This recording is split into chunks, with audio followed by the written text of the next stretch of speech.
என்ன புடிச்சிட்டு போறதுக்காக வந்திருக்கியா? இல்ல, நான் அதுக்கு வரல. இப்ப நான் உன்கிட்ட பேசுறதுக்காக மட்டும்தான் வந்திருக்கேன். நீ இந்த இடத்துல தனியா இருக்கன்னு எனக்கு நல்லாவே தெரியும்.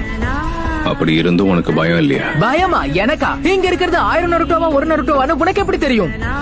அது மட்டும் இல்லாம நான் ஏன் பயந்து ஓடணும்? ஏன்னா உன்னை இப்போ பிடிச்சேன்னா சாஸ்கேவை என்னால சந்திக்க முடியும். நீ எதுக்காக என் தம்பியை பத்தி இவ்வளவு கவலைப்படுற?